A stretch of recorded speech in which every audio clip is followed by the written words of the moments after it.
c'est une question qui fait appel d'abord à deux approches de la lutte contre la corruption. D'abord la prévention. Donc, nous avons un arsenal juridique qui permet en tant que tel d'identifier, de détecter des cas de corruption à travers le décret de 2004, à travers la loi du 12 mars 2014. Aujourd'hui, le constat est qu'il y a de plus en plus d'institutions de contrôle qui prennent leurs responsabilités. Vous pouvez le constater avec l'ULCC, des efforts qui sont faits en vue de juguler ce fléau qui ronge les finances publiques. Lorsque vous regardez pendant 3 ans, il y a aujourd'hui environ 30 rapports d'enquête de l'institution qui sont acheminés aux instances de poursuite au parquet. Donc, pour rapport à la question, le vrai problème qu'on devrait toucher du doigt, c'est l'impunité. C'est l'impunité. Donc si on regarde les chiffres, avec 67 rapports depuis l'histoire de l'institution de l'ULCC, 67 rapports, en principe nous devrions avoir 67 procès, ou bien d'ordonnance de clôture, ou bien d'ordonnance de renvoi, comment on peut le taxer, ou on peut l'identifier. Mais la réalité est qu'aujourd'hui, c'est maintenant que le pouvoir judiciaire commence à poser les pions. Vous allez voir depuis la création du CAC, qui a été faite par l'actuel directeur général de l'ULCC, le circuit anticorruption qui a été lancé le 24 février 2022, qui regroupe des magistrats assis et debout, juges d'instruction à tous les niveaux, à toutes les juridictions, qui traitent des dossiers de crimes financiers. Maintenant, avec cette nouvelle dynamique, avec ce mécanisme, vous allez voir que maintenant, on commence par avoir certaines ordonnances. La semaine dernière, nous avons l'ordonnance CAS, et avant, il y a l'ordonnance qui a été sortie dans l'affaire opposant Mme Cantave, je crois. Je vais vous dire qu'il y a une dynamique. À Inch, il y avait une ordonnance sortie contre des gens qui ont dilapidé des fonds de la DGI. Donc aujourd'hui, cette dynamique commence par s'installer. Donc le vrai combat contre la corruption, c'est d'abord une lutte contre l'impunité. Donc il faut combattre l'impunité. Et l'impunité nourrit la corruption, entretient la corruption. Donc, ce qui veut dire que à travers l'ensemble des textes qu'on vient d'évoquer avec les étudiants, qui existent comme arsenal juridique en droit interne, et le maigre bilan en matière de condamnation en matière pénale s'explique par l'impunité, malheureusement qu'on a fait, et qui est le vrai handicap à la lutte réelle contre la corruption en Haïti. C'est inscrit dans la loi. Ceux et celles qui dirigent sont assujettis au principe de redevabilité. Vous devez rendre des comptes de votre gestion. Donc ce que je veux dire par rapport à cette question, c'est que cette demande n'est pas chicanière, n'est pas superfétatoire, c'est une demande qui est fondée dans la loi. Il revient aux autorités établies. Malheureusement, il n'y a pas un parlement. S'il y avait un parlement, on pourrait directement solliciter ou bien inviter, convoquer le gouvernement pour donner des explications sur les dépenses engagées. Mais malheureusement, en cas de vide du parlement, et des institutions qui devraient assurer le contrôle des finances de l'État, il revient à ces institutions, il revient à la société civile organisée d'exiger ou bien de mettre la fonction de vigile en exergue pour pouvoir exiger des gouvernants la redevabilité de leur gestion des finances publiques. Je pense que je ne peux rien dire d'autre sur la question. Je pense que ça s'inscrit dans une logique de redevabilité. Ce n'est pas une demande que l'on pourrait qualifier de chicanière, c'est une demande qui est fondée dans une perspective de transparence. Ça, c'est notre point de vue. Je pense qu'il y a des structurations internes qui sont faites dans la Constitution de 1987 qui sont génératrices de corruption. Nous croyons fermement qu'il faut un aménagement constitutionnel en vue d'assurer l'effectivité de la lutte contre la corruption en Haïti, notamment en conférant le statut d'institution indépendante à des institutions comme l'ULCC, comme on le fait pour la Cour des comptes.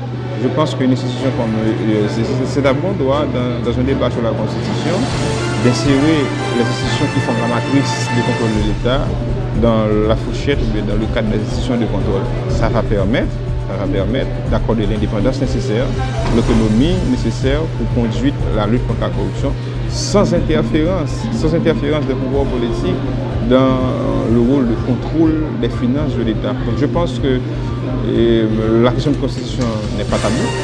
je pense que ça va être relancé au cours de l'année 2024, nécessairement, peut-être, parce que nous sommes dans une période de transition. On peut mettre sur la table le besoin d'avoir une nouvelle constitution.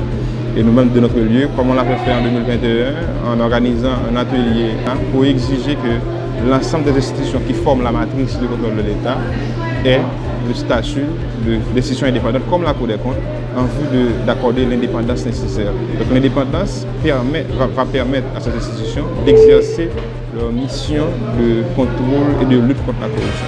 C'est à nous, la jeunesse, de dire que si on se réfère aux ODD, aux objectifs de développement durable, donc ce qui va se faire, ce qui se fait actuellement, mais qui va se faire demain, ça engage notre avenir. Et c'est à nous, la jeunesse universitaire, parce que 6 ans de cela, j'étais ici, donc c'est à nous d'engager, de nous impliquer dans ce combat, d'avoir une constitution qui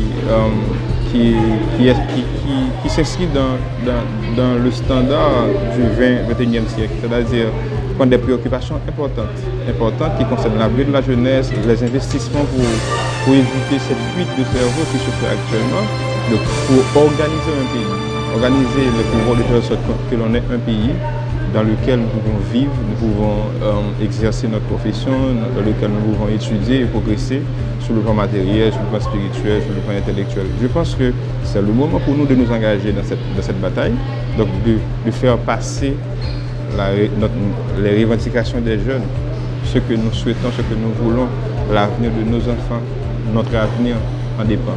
Donc c'est l'implication de la jeunesse dans cette lutte qui va aider à modifier le cours de l'histoire en faisant en sorte que ceux qui sont là, ils vont passer.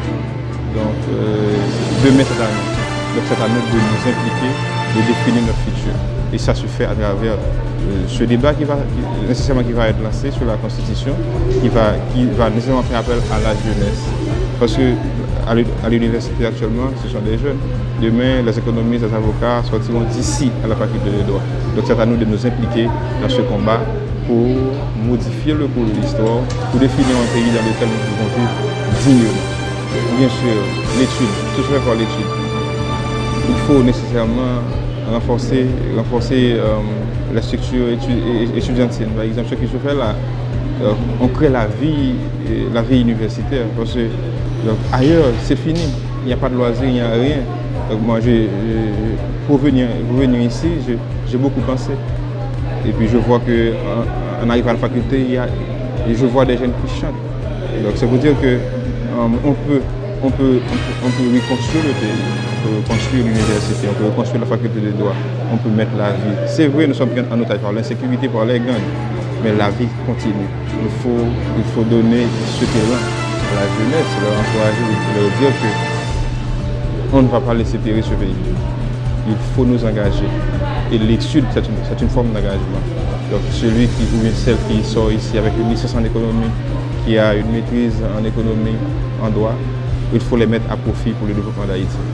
J'étais surpris de voir qu'il y a beaucoup d'étudiants.